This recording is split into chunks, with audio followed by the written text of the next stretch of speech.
hello guys! Hello Aquarius! Welcome dito sa aking channel. Kapalaran 888, welcome. Alamin natin kung anong messages, vibration, gabay energy.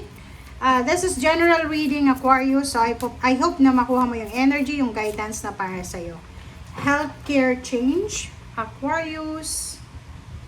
Okay.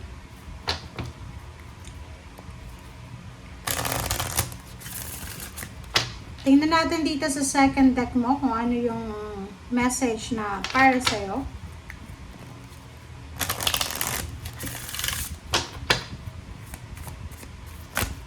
Sorry.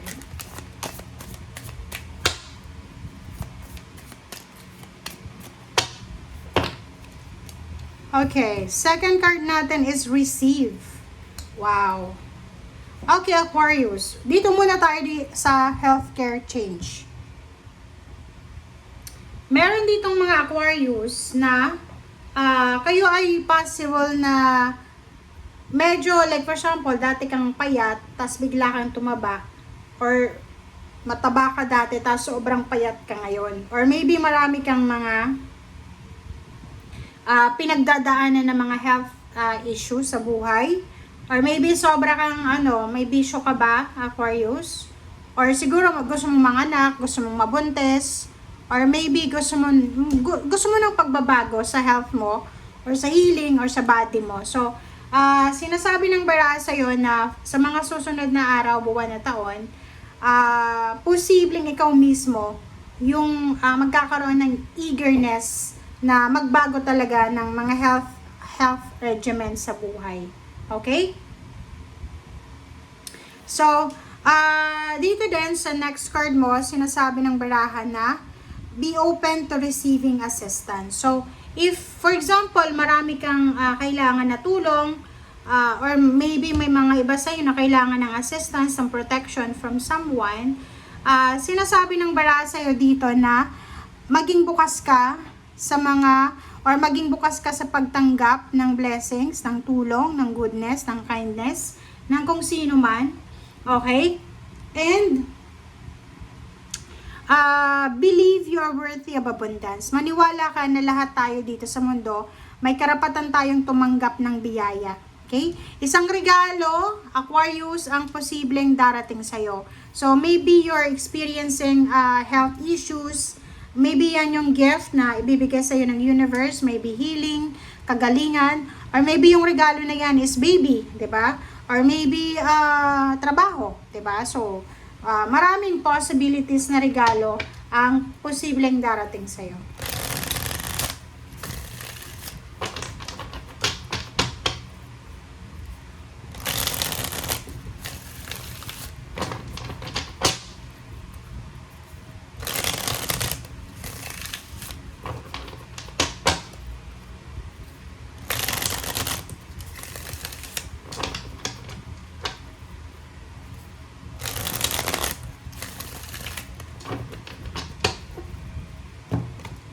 Sorry.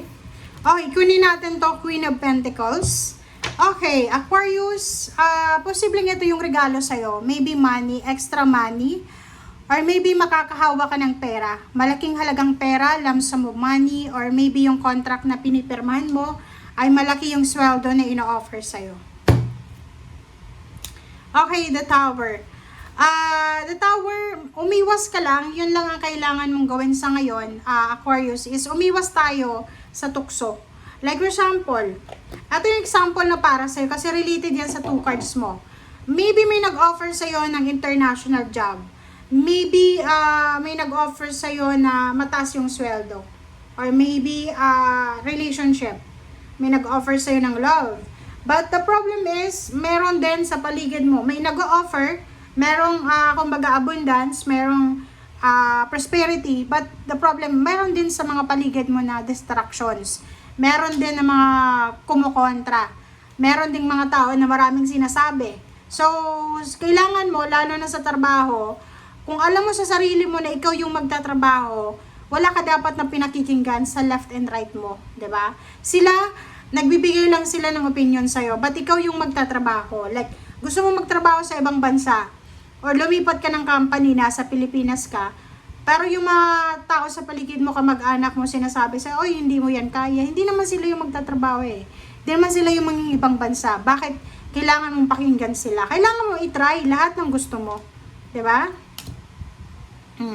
Magician and the Emperor. So, yun. So, isa sa mga possible na regalo sa'yo is yung isang unexpected na promosyon, salary increase, maybe healing, kung may mga masakit ka sa katawan, yung hindi mabuntis-buntis na babae, na Aquarius, ay possible ng mabuntis. Pwedeng yung mga iba sa inyo, leadership yan, isang unexpected na yun, salary increase or higher position or promotion. Okay. So, dito sa 3 cards na to, sinasabi ng baraha, sa kasalukuyan, maybe you're on in a 5 of Pentacles situation. So, may pinagdadaanan kang problema sa pera or problema sa health. But, sinasabi ng baraha, huwag kang mag-alala kasi parating na, nandito na yung Queen of Wands, nandito na yung 9 of Cups. Ibig sabihin, makakalaya ka na, makakaalis ka na sa kung ano man itong financial na pagsubok or physical health na pagsubok sa buhay, and papunta ka na doon sa exciting na part sa buhay mo, itong fulfillment of emotional wishes and dreams. Diba?